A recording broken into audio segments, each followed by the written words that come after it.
તો કેમ છો બધા? એલસી દોલનો આપણું પૂરું બિલકુલ ક્લિયર? હા કે ના?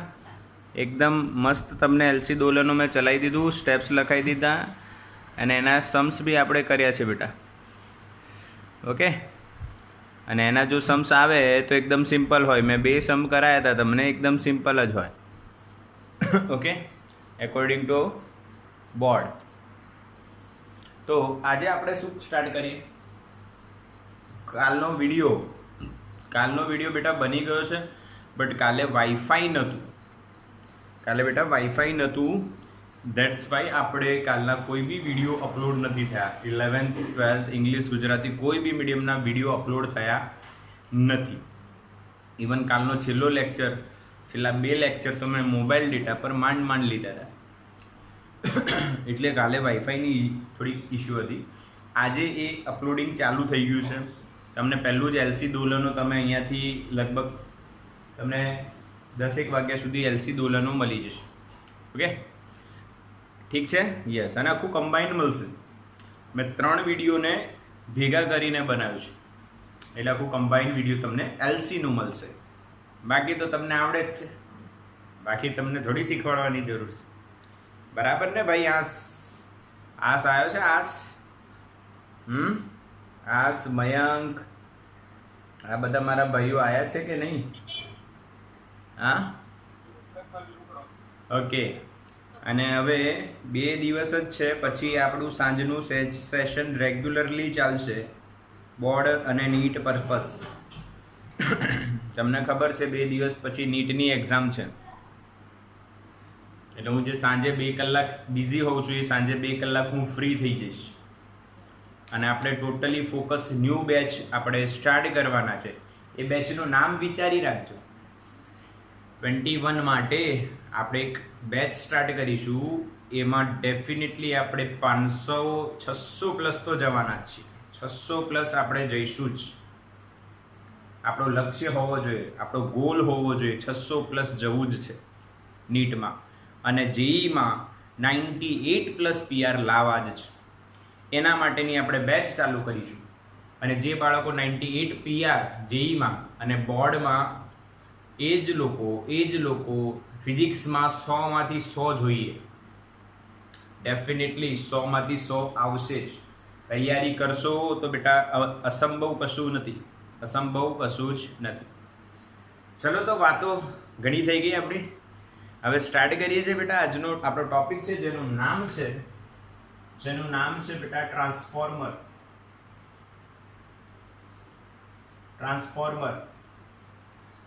અને ગુજરાતીમાં ટ્રાન્સફોર્મર જ કહેવાય. કંઈક કહેવાતું હશે, ખબર નહીં. હા, એટલે એકમાંથી બીજામાં રૂપાંતર કરતી એક ડિવાઇસ છે. ચલો, તો આમાં બી સ્ટેપ્સ લખાઈ દઉં. બોલો, તમે મેસેજ કરો, હું સ્ટેપ્સ લખાઈ દઉં આમાં પણ. હા કે ના? બોલો.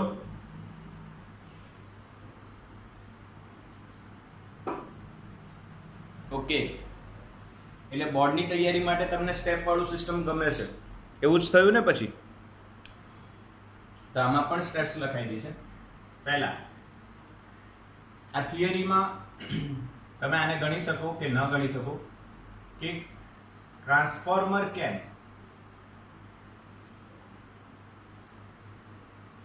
એવો પ્રશ્ન. ટ્રાન્સફોર્મરનો ઉપયોગ કેમ કરવો, એવો એક પ્રશ્ન. જેમ કે અત્યારે તમે મને જોઈ રહ્યા છો, તમે બ્લૂટૂથ કેમ લગાવી, એવો પ્રશ્ન થાય ને સાહેબે. બ્લૂટૂથ અમુક લોકોનું કદાચ ભણવામાં ધ્યાન ઓછું હોય. હા, તો સાહેબે બ્લૂટૂથ કેમ લગાવી છે એવું ધ્યાન આવી જાય તો પછી કંઈક બોર્ડ પર કંઈક દેખાઈ જાય તો કોઈ સાહેબે અહીંયા બોર્ડ લટકાયેલું લાગે છે, કંઈક દોરી વોરી છે અહીંયા, એટલે કંઈક ધ્યાન આવી જાય. એટલે આવું કેમ? સાયન્સના સ્ટુડન્ટ તરીકે why we have to use transformer, એ સમજીશું. બીજા સ્ટેપમાં એની કાર્ય પદ્ધતિ અને વર્કિંગ પ્રિન્સિપલ શીખીશું. એટલે ગુજરાતીમાં શું કહેવાય વર્કિંગ પ્રિન્સિપલ ને? બોલો, વર્કિંગ પ્રિન્સિપલ એટલે શું? કાર્ય પદ્ધતિ ન કહેવાય એને, તો વર્કિંગ કહેવાય. વર્કિંગ પ્રિન્સિપલ, સિદ્ધાંત. શું કહેવાય એને?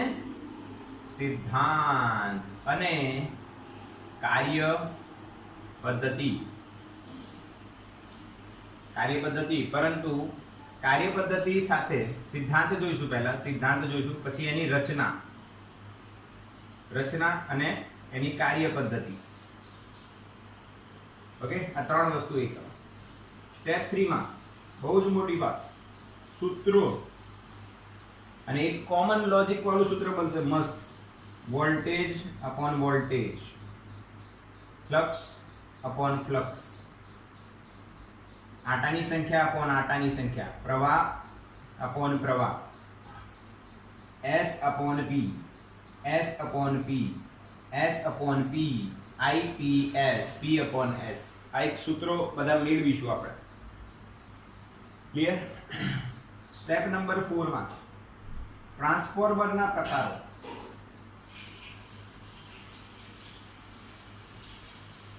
ટ્રાન્સફોર્મરના પ્રકારો અને સ્ટેપ નંબર 5 માં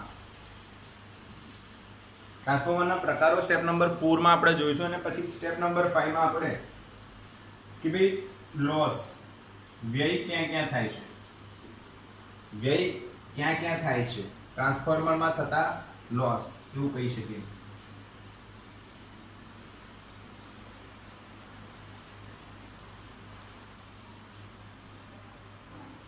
બરાબર? આમાં આપણે 4 લોસ જોવાના, 4 સોલ્યુશન હું તમને બતાવી દઈશ કે આ રીતના સોલ્વ કરવાનું. કોઈ ડાઉટ આમાં? બોલો. 4 સ્ટેપ શીખવાડ્યા વગર પૂછી લીધું સાહેબ ડાઉટ? અચ્છા, ડાઉટ શું એવું પૂછી લીધું ને? સર ઠીક. સ્ટાર્ટ કરીએ છીએ બેટા સ્ટેપ નંબર 1 થી.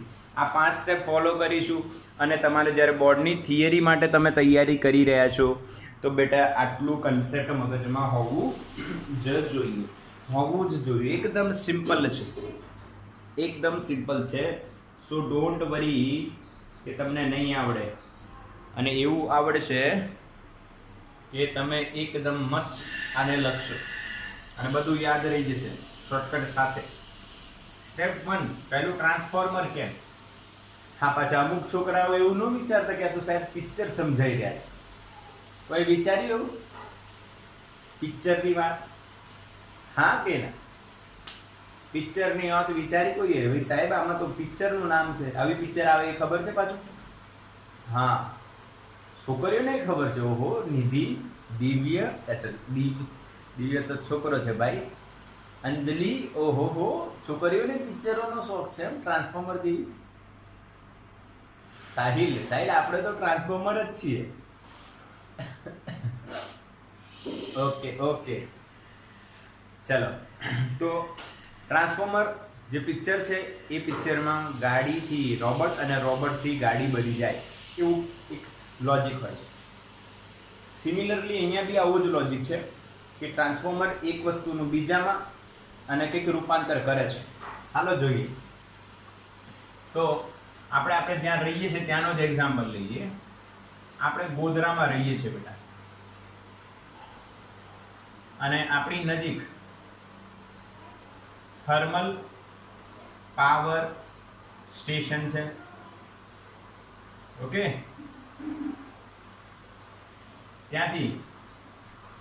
ત્યાંથી વાયર દ્વારા ગોધરાની જે જીઈબી હોય,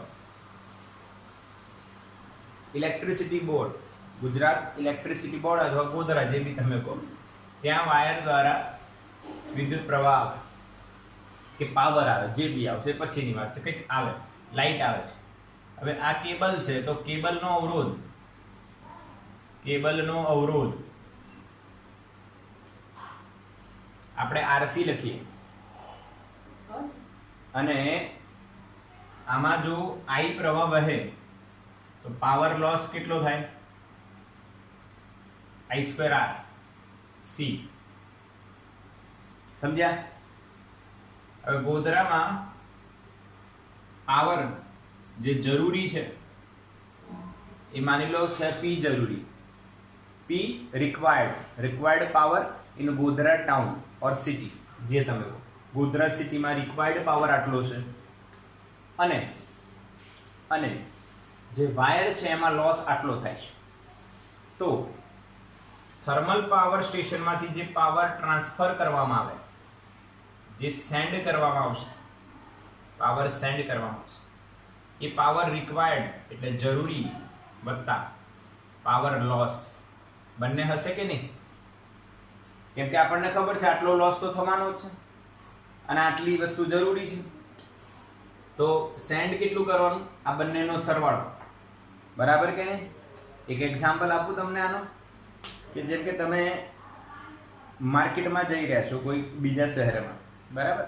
બનેલું ગોધરાથી તમે કોઈ બીજા શહેરમાં બરોડા ખરીદી કરવા જઈ રહ્યા છો, તો તમે ખરીદી કરવાના છો 5000ની, તો તમે ઘરેથી કેટલા રૂપિયા લઈને નીકળશો? 5000? હા કે ના? બોલો હા કે ના? તમે ખરીદી કરવાના છો 5000 રૂપિયાની, બરોડામાં જઈને નક્કી જ છે કે 5000 મારે ખર્ચ કરવાના જ છે, આ ખરીદવાનું જ છે, તો તમે ઘરેથી 5000 રૂપિયા લઈને નીકળશો? બોલો ના. હીરવા રાઈટ આન્સર, બધાને ખબર છે ના સર, વધારે જ લઈશું. Yes, right answer. Definitely V have to take more money, because રસ્તામાં ટ્રાવેલિંગનો ખર્ચો, નાસ્તા ખાવા પીવાનો ખર્ચો, કંઈક ને કંઈક ખર્ચો એક્સ્ટ્રા થશે, એટલે આપણે એક્સ્ટ્રા લઈને નીકળીએ, જે લોસ કહેવાય. હાલાકી એને લોસ ન કહેવાય આપણી ભાષામાં, બટ અહીંયા સમજીએ તો એ લોસ થઈ. તો જરૂરી અને લોસ બંનેનો સરવાળો જેટલો પાવર અહીંયાથી મોકલવો પડશે. એટલે ટૂંકમાં અહીંયાથી પાવર આપણે વધારીને મોકલવો પડશે, અને અહીંયા જો વધારે આવી જાય તો અહીંયા ઘટાડવો પડશે, એટલે પાવરમાં ફેરફાર કરવો પડશે. અહીંયા પાવર વધારીને મોકલવો પડશે ને, વધારે પાવર મોકલવો પડશે, તો પાવર P, પાવર વધારવા માટે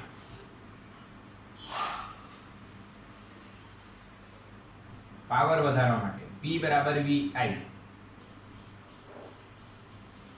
P બરાબર VI, કાં તો V વધારાય અથવા I વધારે. હા કે ના બેટા? પાવર વધારવું હોય તો કાં તો V વધારો કાં તો I વધારે. તમે કઈ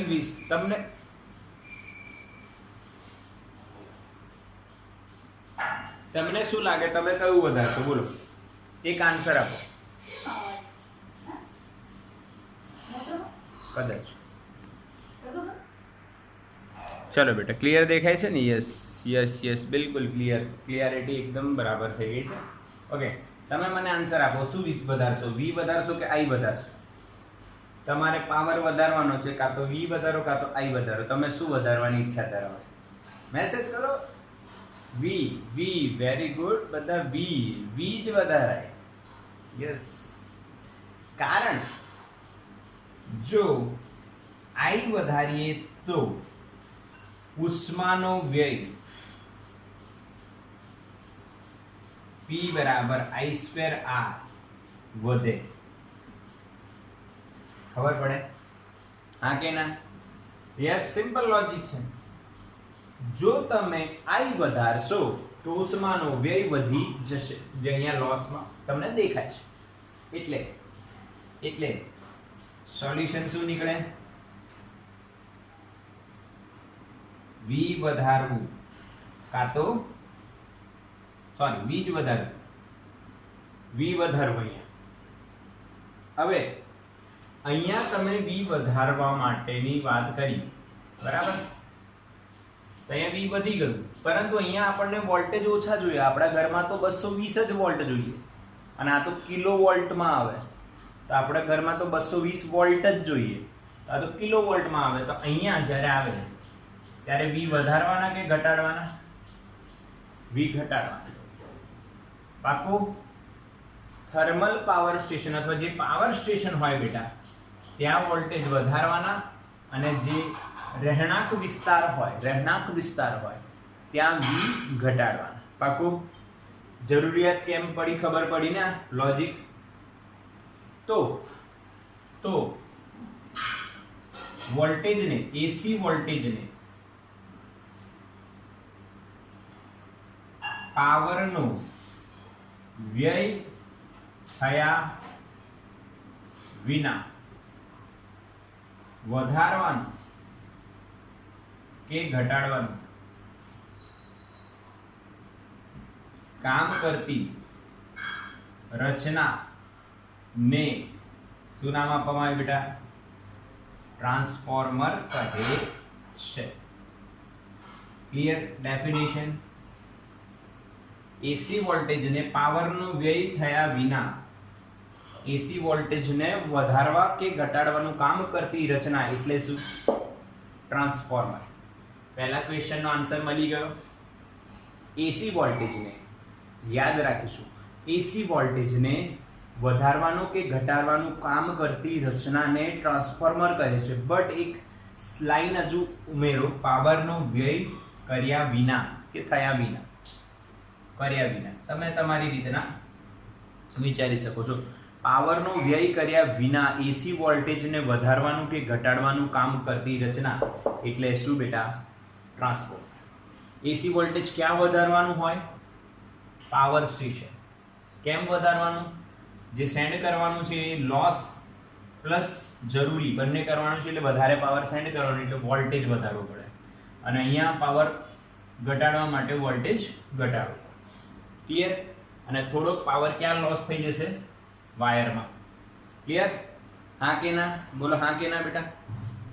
બિલકુલ ક્લિયર છે?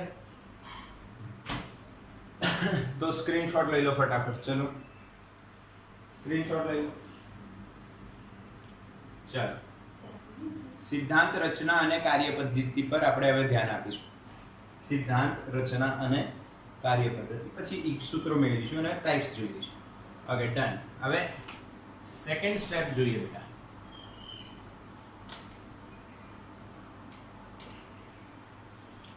કોઈ બી ડિવાઇસ તમે જુઓ ને તો આટલી સ્ટેપ તમારે ફોલો કરવાની છે નોર્મલી.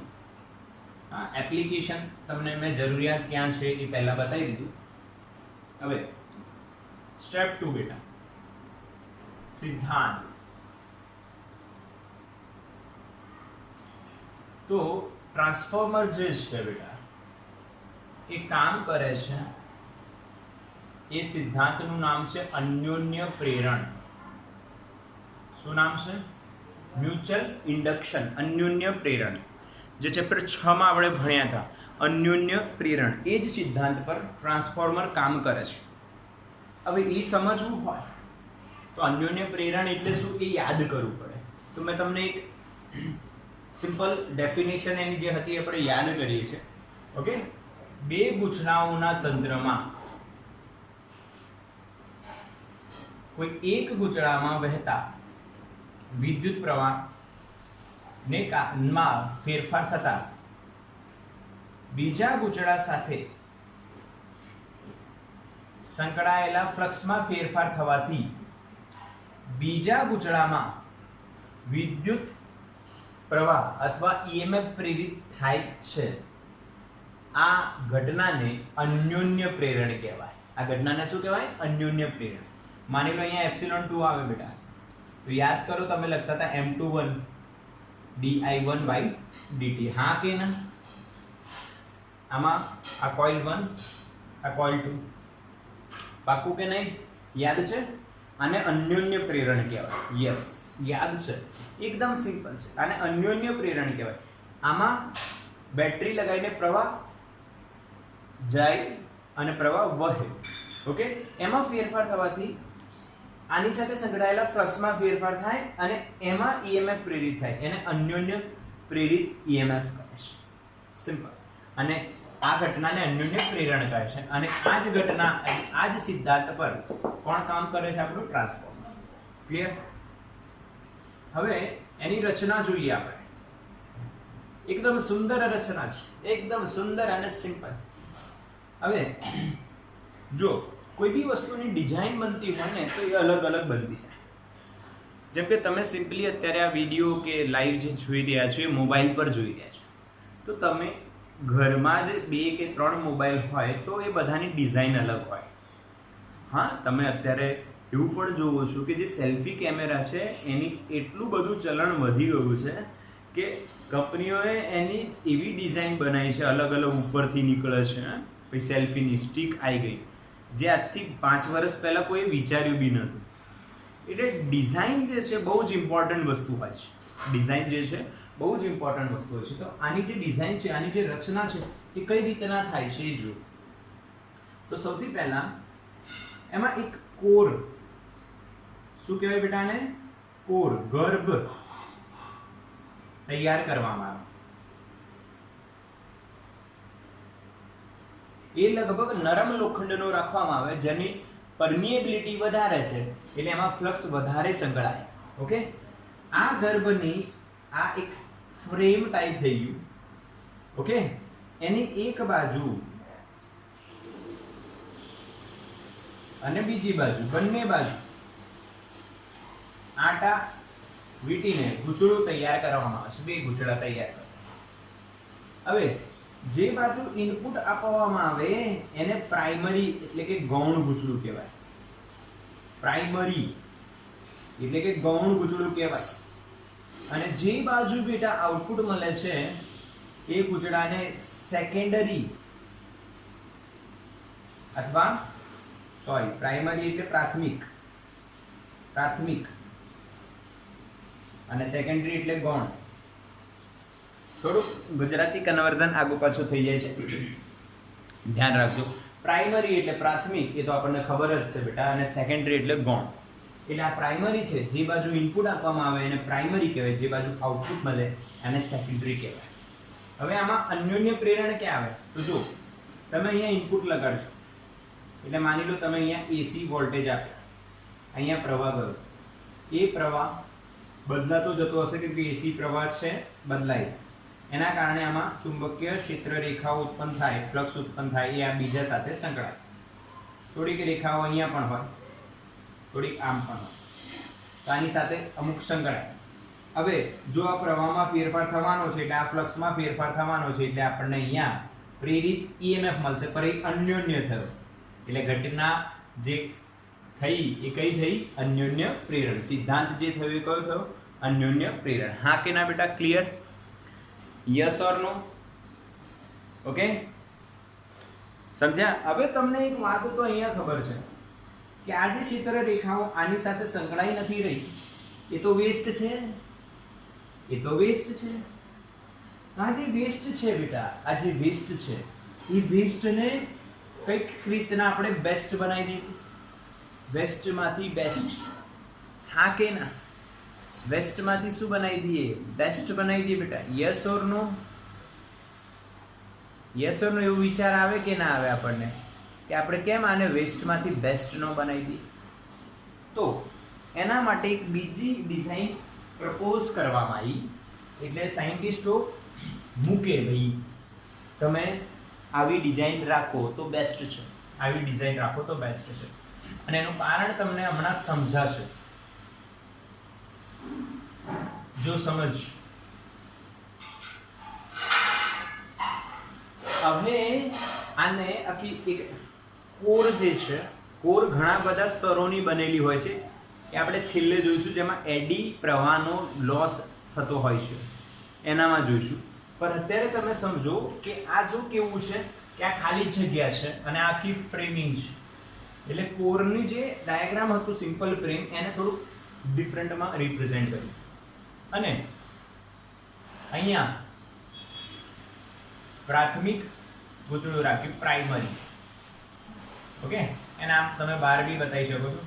અને એના પર જ બેટા સેકન્ડરી રાખ્યું, પ્રાઇમરી પર જ સેકન્ડરી રાખ્યું. તો શું થયું? જો તમે સમજજો, આ પ્રાઇમરી છે અને આ સેકન્ડરી છે. હવે પહેલા આમ હતું, આ પ્રાઇમરી છે ને અહીંયા સેકન્ડરી છે, તો આની ચુંબકીય ક્ષેત્ર રેખાઓ આની સાથે સંકળાય છે આ ગર્ભના કારણે, અને બાકીની વેસ્ટ થાય છે. પણ બંનેને એકબીજા પર જ વીટી દીધું તો જેટલી ક્ષેત્ર રેખાઓ આમાંથી નીકળશે એ આની સાથે સંકળાઈ જશે. હા કે ના? બોલો હા કે ના? યસ ઓર નો? જેટલી ક્ષેત્ર રેખાઓ પ્રાઇમરીમાંથી નીકળશે મોટા ભાગની બધી જ લગભગ સેકન્ડરી સાથે સંકળાઈ જશે. બાકો બધી જ સંકળાઈ જશે. એટલા બેસ્ટ ડિઝાઇન રચના ઇમ્પ્રુવ્ડ વર્ઝન કહેવાય. હા કે ના? આપણે પણ જોઈએ છીએ કે આપણા જે જૂના મોબાઈલ હતા એના કરતાં એક ચીજ તમને એમ જબરદસ્ત લાગશે કે અત્યારે જે ડિસ્પ્લે આવે છે મોબાઈલની, જે જૂની જે ડિસ્પ્લે છે એમાં તમે જુઓ બેટા, જૂની જે ડિસ્પ્લે આવે છે, ઓકે, જે જૂની ડિસ્પ્લે આવે, માની લો આ મોબાઈલ છે બેટા, આ મોબાઈલ છે, તો જૂની ડિસ્પ્લેમાં આટલું પોર્શન ખવાઈ જાય. હા કે ના, સાચું બોલો? આટલું પોર્શન ખવાઈ જાય. યસ. અને હવેની જે ડિસ્પ્લે આવે છે ને એમાં ખાલી એક પિન હોલ જેવો અહીંયા હોય, એ કેમેરો હોય, અને નીચે બી જરીક જ જગ્યા, એટલે આખી ફૂલ ડિસ્પ્લે આપણને યુઝ કરવા મળે છે. ઓકે, તો ખાસ તમારે નોંધ કરવી, ખાસ તમારે નોંધ કરવી. આ બેસ્ટ ડિઝાઇન છે. રચના, સિદ્ધાંત થઈ ગયું, રચના થઈ ગયું. હવે કાર્ય પદ્ધતિ, વર્કિંગ શું છે, કઈ રીતના કાર્ય કરે? તો સિમ્પલ લોજિક એ જ છે. સિમ્પલ લોજિક એ છે કે ભાઈ આ ટ્રાન્સફોર્મર હોય, બરાબર? આ જે રચના આપણે દોરીને, એ જ એની કાર્ય પદ્ધતિમાં અને એ જ સૂત્રોમાં આપણે લઈ લઈએ. હું સાથે લઈ લઉં છું, બરાબર? કાર્ય પદ્ધતિ અને સૂત્રો અલગ અલગ નહીં. ક્લિયર છે? તો કાર્ય પદ્ધતિ તો તમને અહીંયા સમજાઈ ગઈ ને, કઈ રીતના કામ થાય. સિદ્ધાંત અને રચનામાં જ મેં તમને કાર્ય પદ્ધતિ સમજાવી દીધી છે. તો હવે કાર્ય પદ્ધતિ આપણી ડન. રચના અને કાર્ય પદ્ધતિ. હા કે ના? હા કે ના બેટા, બોલો. કાર્ય પદ્ધતિ આવડી ને? આ કઈ રીતના કામ કરે છે, પાકું કે નહીં? રચના અને કાર્ય પદ્ધતિ જોઈ લીધી. યસ. સ્ટેપ 3 માં આપણે એન્ટ્રી મારીએ, સૂત્રો તરફ જઈએ. સૂત્રો કયા? જો સૂત્રો કયા આવશે બેટા? તો સૂત્રો એકદમ સિમ્પલ સૂત્રો છે. તો તમે અહીંયા જોશો, સૌથી બેઝિક વસ્તુ તમે એમ કહી શકો કે અહીંયા ફ્લક્સ આવે છે, ફ્લક્સ સંકળાય છે, આટાની સંખ્યા આવે છે. તો સ્ટાર્ટિંગ ક્યાંથી થાય છે? તો કે ચુંબકીય ફ્લક્સ. બેટા ચુંબકીય ફ્લક્સનું સૂત્ર શું થાય? ફ્લક્સ સંકળાશે તો જ ઈએમએફ પ્રેરિત થશે ને. તો ફ્લક્સનું સૂત્ર શું? કુલ ફ્લક્સ NBA cos θ. બધાને યાદ છે. તો માની લો B A અને cos θ ને આપણે સાઈડ પર મૂકી દઈએ. તો તમે એક વાત અહીંયા કહી શકો છો, phi એ n ના સમપ્રમાણમાં છે. Yes sir. આટાની સંખ્યા વધે ફ્લક્સ વધી જાય, સિમ્પલ વાત છે. તો હું અહીંયા એક ઇક્વેશન બનાવી શકું છું, phi secondary upon phi primary is equals to n secondary upon n primary. Equation number 1. આ બધાને જ્ઞાત છે, આ વસ્તુ બધાને ખબર છે. Yes or no? phi is proportional to n તો છે જ બેટા. આટાની સંખ્યા વધે તો ફ્લક્સ વધે. હા, મેં શું કર્યું? આ સેકન્ડરી અને આ પ્રાઇમરી. તો સેકન્ડરી ના આટા અપોન પ્રાઇમરી ના આટા બરાબર સેકન્ડરી નો ફ્લક્સ અપોન પ્રાઇમરી નો ફ્લક્સ. હવે તમે એક મારી વાત સમજજો.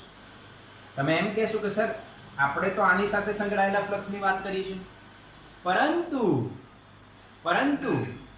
આ જ્યારે ચુંબકીય ક્ષેત્ર રેખાઓ ઉત્પન્ન કરશે, એ આની સાથે તો સંકળાશે, પણ આની સાથે પણ સંકળાશે. એટલે અહીંયા અન્યોન્ય પ્રેરિત EMF અને અહીંયા આત્મ પ્રેરિત EMF, જેને આપણે બેક EMF કહીએ છીએ, બંને આવશે કે નહીં? બોલો હા કે ના? હા કે ના બેટા? યસ ઓર નો? સમજ પડે છે હું શું કહું છું? આમાં અન્યોન્ય પ્રેરિત EMF અને આમાં આત્મ પ્રેરિત EMF એટલે બેક EMF બંને આવશે. હવે EMF જો ફ્લક્સ સંકળાય, ફ્લક્સમાં ફેરફાર થાય તો EMF આવે. તો હવે EMF તો પ્રેરિત થઈ જ રહ્યું છે, તો ફ્લક્સનું સૂત્ર આપણે લઈ આવ્યા. હવે EMF નું સૂત્ર કઈ રીતના લઈશું એ જોઈએ. તો સમીકરણ 1 પરથી આપણે એવું લખી શકીએ, phi સેકન્ડરી બરાબર n secondary upon n primary into phi primary. આ phi પ્રાઇમરી ને આ બાજુ લઈ ગયા, બરાબર? હવે આટાની સંખ્યા આપણે ફિક્સ કરી દીધી એકવાર. પછી આપણે પ્રવાહ પસાર કર્યો અને પ્રવાહમાં ફેરફાર થયો, તો ફ્લક્સમાં ફેરફાર થશે કે નહીં? બોલો હા કે ના? હા કે ના બેટા? જો તમે પ્રવાહમાં ફેરફાર કર્યો તો ચુંબકીય ક્ષેત્રમાં ફેરફાર થશે, એના કારણે ચુંબકીય ફ્લક્સમાં ફેરફાર થશે અને EMF પ્રેરિત થશે. તો ફ્લક્સમાં ફેરફાર થાય અને ઈએમએફ પ્રેરિત થાય એવી વસ્તુ સમજાવનાર વૈજ્ઞાનિકનું નામ બોલો. એ કોણે સમજાવ્યું બેટા? બોલો.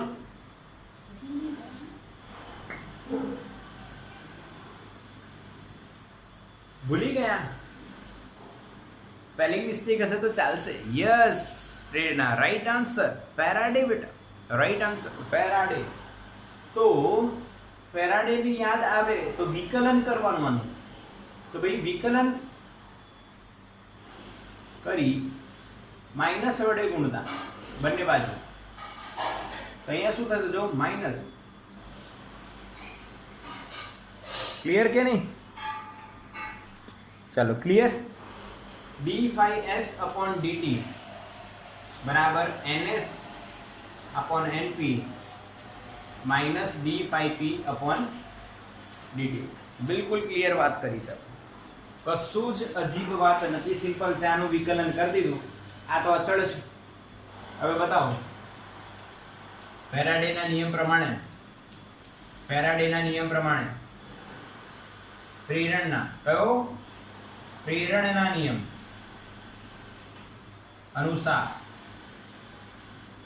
અનુસાર એપ્સિલોન બરાબર શું લખાય? Minus d∅/dt. તો માટે આને આપણે શું લખી શકીએ છીએ? એપ્સિલોન s સેકન્ડરી ns/np બરાબર ઇન્ટુ એપ્સિલોન p. આની જગ્યાએ એપ્સિલોન p, આની જગ્યાએ એપ્સિલોન s. બસ એપ્સિલોન s/એપ્સિલોન p બરાબર ns/np થાય. યસ ઓર નો?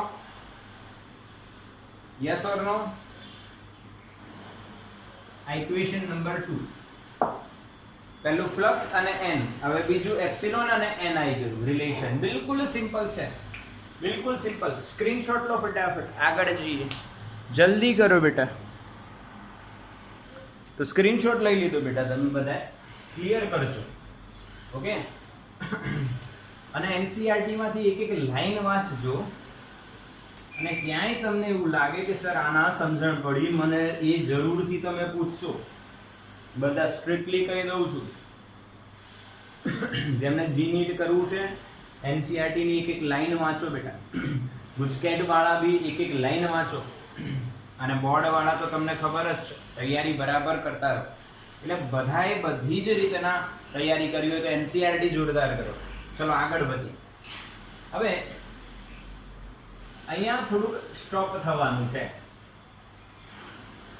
સૂત્ર કન્ટિન્યુ તો કરીએ છે, પરંતુ અહીંયા થોડું સ્ટોપ થવાનું છે, કેમ કે આ ઈએમએફ છે અને આપણે ટર્મિનલ વોલ્ટેજ માપીએ છીએ. તો અહીંયા ધ્યાન આપવાની વાત છે, ધ્યાન આપજો. ક્યાં બેટા? પ્રાઇમરી. અચ્છા, આ સિમ્બોલ છે બેટા. આ ટ્રાન્સફોર્મર નો શું ડ્રો કર્યો છે મેં? સિમ્બોલ. બે ગુચડા બતાવવાનું, વચ્ચે બે લાઈન દોરી દેવાની. આ ટ્રાન્સફોર્મર નો સિમ્બોલ છે બેટા. શું છે? સિમ્બોલ છે. કોનો સિમ્બોલ છે આ? ટ્રાન્સફોર્મર. ટ્રાન્સફોર્મરના સિમ્બોલમાં બે ગુચડા બતાવવાના, બે ઇન્ડક્ટર જેવા, અને વચ્ચે બે લાઈન. એટલે આ બંને ગુચડા એકબીજા સાથે જોડાયેલા છે. આ બંને ગુચડા એકબીજા સાથે જોડાયેલા છે બેટા, એવું કહેવાય. હા કે ના? સમજણ પડી રહી છે? Okay okay. આ મીટિંગમાં કંઈક ઇશ્યુ આવ્યો છે.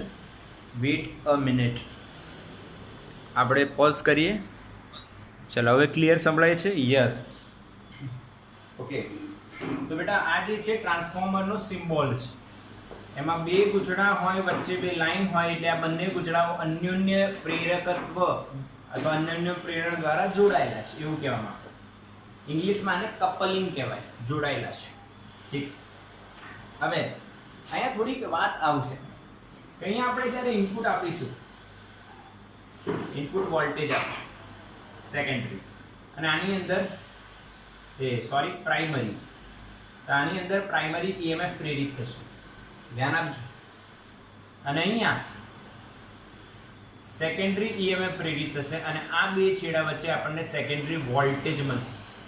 કેમ કે આ ઈએમએફ છે, ઇલેક્ટ્રોમોટિવ ફોર્સ, અને આપણને ખબર છે બે છેડા વચ્ચે આપણને ટર્મિનલ વોલ્ટેજ મળે. શું મળે? Terminal voltage. ઠીક છે. તો અહીંયા બે કન્ડિશન આપણે યાદ રાખવાની છે આમાં, પ્રાઇમરી માટે અને સેકન્ડરી માટે. પ્રાઇમરી માટે જો જે અવરોધ છે બેટા, અવરોધ જે છે એ ખૂબ જ ઓછો હોય, એપ્રોક્સિમેટલી 0 હોય. શું હોય? અવરોધ જે છે એપ્રોક્સિમેટલી કેટલો હોય? 0. આ ગૂંચળાનું પ્રાઇમરી ગૂંચળાનું, પ્રાથમિક ગૂંચળાનું અવરોધ બહુ જ ઓછો હોય તો આમાં કોઈ પણ વોલ્ટેજ ડ્રોપ નહીં થાય અને જે એપ્સિલોન પી છે એ બરાબર, એપ્સિલોન પી બરાબર શું થશે? વીપી. ઓકે, અહીંયા પ્રવાહ અનંત થઈ જશે. જો અવરોધ કેવું થાય? 0. પ્રવાહ અનંત થઈ જાય, બહુ વધી જશે, બહુ જ વધી જશે. અને બહુ જ વધી જાય એનો મતલબ શું છે કે પ્રવાહ મેક્સિમમ મળે છે, એવું ના કહેવાય, મેક્સિમમ મહત્તમ મળે. અને તે સમયે આ બંનેના વોલ્ટેજ, આનો વોલ્ટેજ અને આ ઈએમએફ બંને સરખા થઈ જાય છે. ઓકે, અહીંયા જ્યારે અહીંયા ઓપન સર્કિટ હોય, ઓપન સર્કિટ હોય એટલે પ્રવાહ શૂન્ય થઈ જાય. અહીંયા ઓપન સર્કિટ હોય, ખુલ્લું પરિપથ હોય તો પ્રવાહ શૂન્ય થઈ જાય.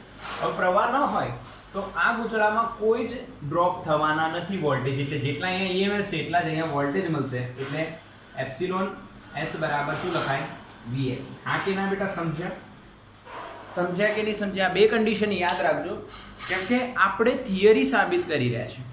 થિયરીમાં કોઈ જ લોજિક ખોટો નથી હોતો, પરંતુ એ પ્રેક્ટિકલી થાય એવું જરૂરી નથી. કેમ કે આ બંને વસ્તુ, તમે આ વસ્તુ તો અસંભવ છે, અશક્ય છે. ગૂંચળાનો અવરોધ શૂન્ય ના હોય, બહુ ઓછો હોઈ શકે પણ શૂન્ય તો ન જ હોય. ઓકે, હા, પણ લગભગ ઓછો હોય તો પ્રવાહ મહત્તમ મળે, અને અવરોધ ઓછો છે તો વોલ્ટેજ ડ્રોપ ના થાય, કેમ કે વોલ્ટેજ ડ્રોપ એટલે આઈઆર. હવે અવરોધ 0 છે તો આઈઆર 0 એટલે વોલ્ટેજ ડ્રોપ જ નથી થતા, એટલે આ બંને વોલ્ટેજ સરખા છે. અહીંયા ઓપન સર્કિટ છે, અહીંયા પ્રવાહ જ નથી, પ્રવાહ 0 તો પણ વોલ્ટેજ ડ્રોપ 0 એટલે આ બંને વોલ્ટેજ સરખા થઈ જાય. એટલે ટૂંકમાં આ જે કન્સેપ્ટ આવ્યો એ કન્સેપ્ટ આપણને અહીંયા એપ્સિલોન એસ અને એપ્સિલોન પી ની જગ્યાએ વીએસ અને વીપી લાવવા માટેનો છે. તો સમીકરણ નંબર 2 અને 2 પરથી તમે શું લખી શકો છો? એપ્સિલોન એસ અપોન એપ્સિલોન પી બરાબર વીએસ અપોન વીપી લખાય.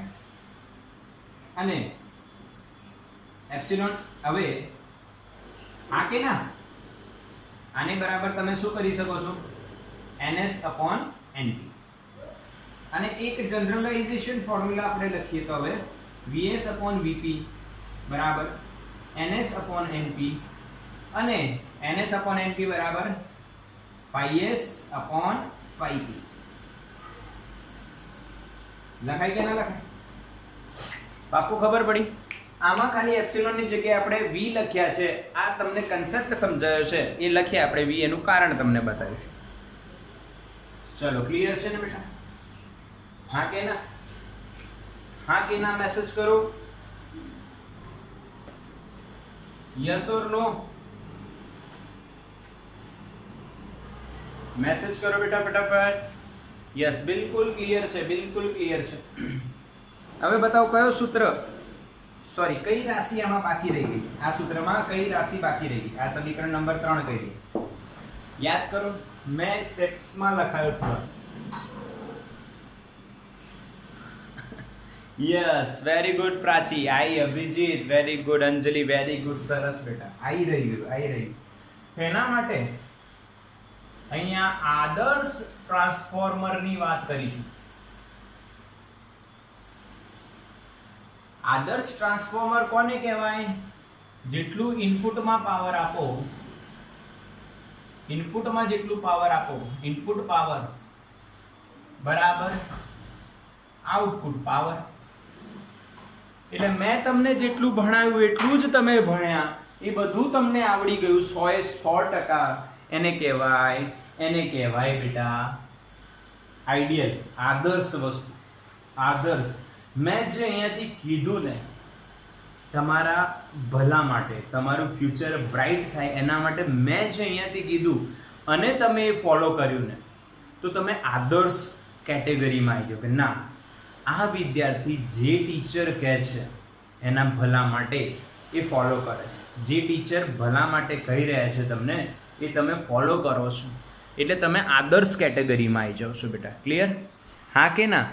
એટલે આ વસ્તુ એવી રીતના છે કે આદર્શ ટ્રાન્સફોર્મર એટલે શું, કે જેટલું એને ઇનપુટ મળશે એટલું જ એ આઉટપુટ આપી દેશે, કંઈક વેસ્ટ નહીં કરે, કંઈ બી વેસ્ટ નહીં કરે. અચ્છા, તો બીજો ટ્રાન્સફોર્મર કેવો આવે? બીજો ટ્રાન્સફોર્મર આવે પ્રેક્ટિકલ. બીજો આવે પ્રેક્ટિકલ. હા, પ્રેક્ટિકલ ટ્રાન્સફોર્મરમાં શું થશે હોય, એમાં શું થાય? પ્રેક્ટિકલ ટ્રાન્સફોર્મર જે હશે બેટા, એમાં શું થશે બોલો? પ્રેક્ટિકલ ટ્રાન્સફોર્મરમાં શું થશે?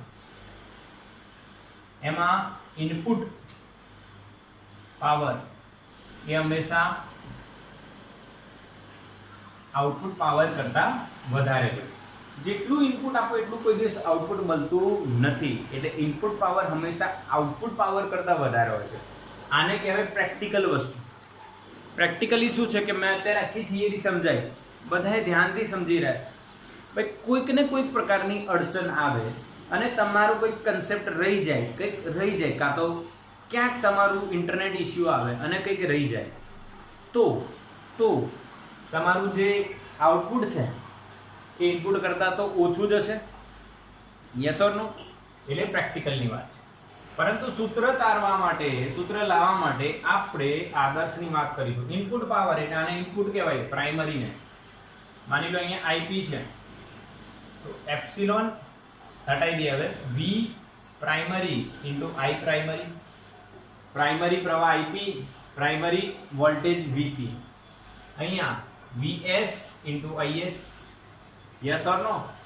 તો VS upon VP, VS upon VP, IP upon IS. સમીકરણ નંબર 4. બોલો પાકો? હા કે ના બેટા? ક્લિયર? તો પરિણામી સમીકરણ આપણે શું લખીશું હવે? જો VS upon VP, phi S upon phi P, NS upon NP, IP upon IS. yes or no? બિલકુલ સાચું સમીકરણ આપણે મેળવી લીધું બેટા, બિલકુલ પાક્કું. આદર્શ પરથી V અને I નું રિલેશન મેળવવાનું છે અને ફાઇનલ થઈ ગયું. હા કે ના? સૌથી પહેલું રિલેશન આ, flux is proportional two n. પછી ફ્લક્સ નું વિકલન કરીને એપ્સિલોન વાળું રિલેશન. આ કન્સેપ્ટ થી એપ્સિલોન ની જગ્યાએ V વોલ્ટેજ લખવાના, એ આવી ગયું. અને આદર્શની રીતે I નું રિલેશન આવી જાય. પાક્કું બેટા? બિલકુલ બિલકુલ સિમ્પલ. સ્ક્રીનશોટ લો આનો ફટાફટ. ઓકે, તો બેટા ક્લિયર છે બિલકુલ. અત્યારે આપણે ટ્રાન્સફોર્મરનો બધા સૂત્રો મેળવી લીધા. હવે સ્ટેપ નંબર કઈ હતી આ? થર્ડ ને? સ્ટેપ નંબર 4, ટ્રાન્સફોર્મરના પ્રકારો.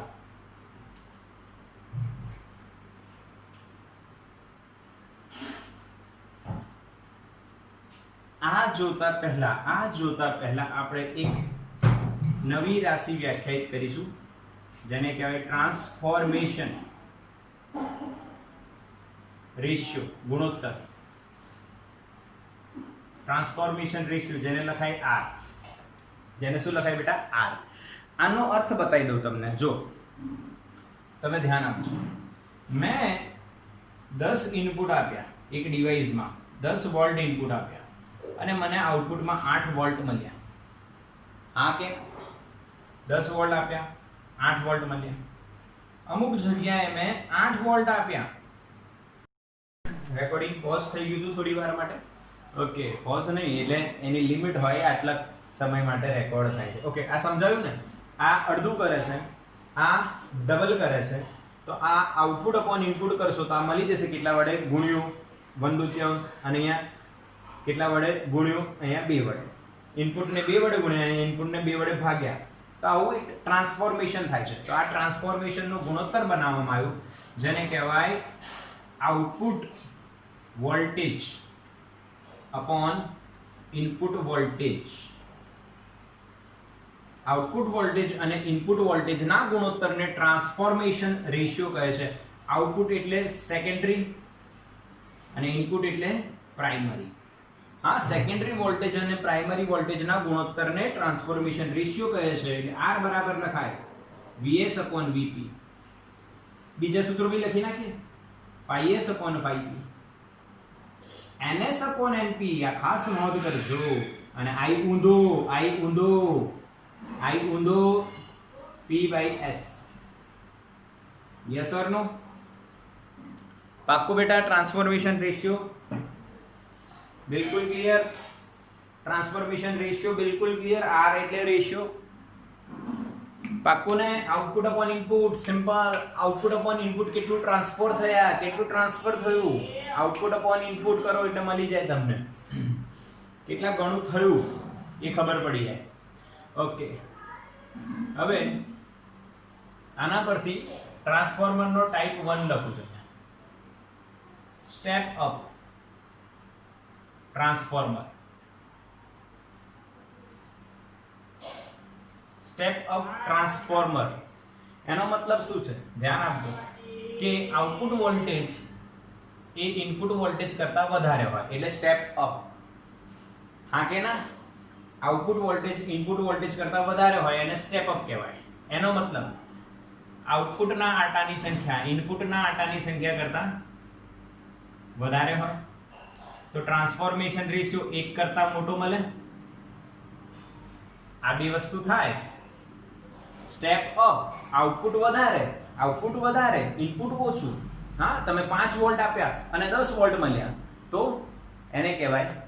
ક્લિયર કે નહીં? Step up. જેમ કે મેં બોર્ડની તૈયારી કરાવી રહ્યો છું અત્યારે અને આ ટોપિક પતાવ્યું આજે અને મેં તમને કહ્યું હોમવર્કમાં બોર્ડનું આ થિયરી કમ્પ્લીટ કરી લેજો, બરાબર છે, આના દાખલાઓ કરાવી દો, કમ્પ્લીટ કરી લેજો. બટ અમુક બાળકો નીટ અને જેઈનું બી કરી લે. એ લોકો વેઇટ ના કરે સરનો કે સર તો કરાવશે પછી, પણ આજે હું ફ્રી છું તો કેમ ના હું નીટ જી કરી લઉં, એના એક્સ્ટ્રા એમસીક્યુ કેમ ના કરી લઉં, એમાં કયા ટોપિક કયા લોજિક આવે એ જોઈ લઉં. એને કહેવાય સ્ટેપ અપ. ઇનપુટ ઓછું ને આઉટપુટ વધારે. Step up. Okay, simple. એમાં ટ્રાન્સફોર્મેશન ગુણોત્તરનો જે વેલ્યુ છે 1 કરતા મોટી હોય. આ ક્લિયર થઈ ગયું. હવે એનો તમને એક સંજ્ઞા બતાવી દઉં છું, ધ્યાન આપજો.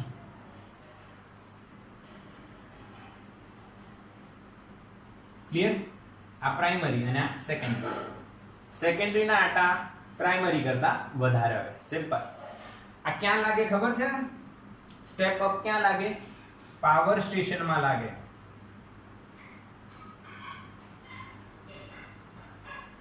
ત્યાંથી સ્ટેપ અપ થઈને આપણા ઘરો સુધી પહોંચે. ઓકે, પણ આની કોઈ આપણે સમજણ આપી દીધી છે એટલે ચિંતા કરવાની જરૂર નહીં. ટાઈપ 2 બદલાવો. ટાઈપ 2 કયો હશે? પહેલો ટાઈપ સ્ટેપ અપ, તો બીજો ટાઈપ શું હશે? Step down. એમાં આઉટપુટ વોલ્ટેજ પ્રાઇમરી એટલે કે ઇનપુટ કરતા ઓછા હશે તો આટાની સંખ્યા બી ઓછી હશે તો ટ્રાન્સફોર્મેશન રેશિયો પણ 1 કરતા ઓછો હશે ને, કેમ કે આ મોટા અને આ નાના, તો આ 1 કરતા નાના. સિમ્પલ. એનું સિમ્બોલ આના કરતા ઊંધું. પ્રાથમિકના ગૌણ કરતા આટાની સંખ્યા પ્રાથમિકની વધારે. ક્લિયર? હા કે ના? બિલકુલ સિમ્પલ છે, એકદમ લલ્લુલાલ જેવું છે, લલ્લુલાલ લોજિક છે. ટાઈપ 3 આદર્શ ટ્રાન્સફોર્મર. એમાં શું થાય? Vs બરાબર Vp, Ns બરાબર Np. બંને સરખા હોય આદર્શમાં. R ની વેલ્યુ શું આવે? 1. એમ કે આ બંને સરખા હોય તો R1 મળશે. અને આની સંજ્ઞા માં બંનેના આટાની સંખ્યા સરખી હોવી જોઈએ. આ અહીંયા પ્રાઇમરી અને આ સેકન્ડરી, બંનેના આટા સરખા. ક્લિયર બેટા? યસ ઓર નો? બોલો હા કે ના. યસ, કોઈ ક્વેશ્ચન છે? ઓકે, લેક્ચર છે. ઓકે ઓકે બેટા, ઓકે સોરી. હા, ધૂનમાં આપણે આગળ વધી રહ્યા છે ના, બટ આટલું ક્લિયર કર્યું બધાએ. ટ્રાન્સફોર્મરના પ્રકારો. લાસ્ટ એક સ્ટેપ રહી ગઈ આપણી. કઈ બોલો? કઈ રહી ગઈ? લોસ રહી ગયા છે. લોસ આપણે જોઈશું બેટા, પર આટલું ક્લિયર? પાક્કું? બિલકુલ પાક્કું? Yes or no? 4 સ્ટેપ આપણી બાકી. આજનું હોમવર્ક આ જ છે. નીટ જી માટેના ક્વેશ્ચન્સ જોઈને રાખજો. ઓકે, કન્સેપ્ટ બી આપણે અલગથી ચલાવવાના છે, સો ડોન્ટ વરી. સ્ક્રીનશોટ લઈ લો આનું.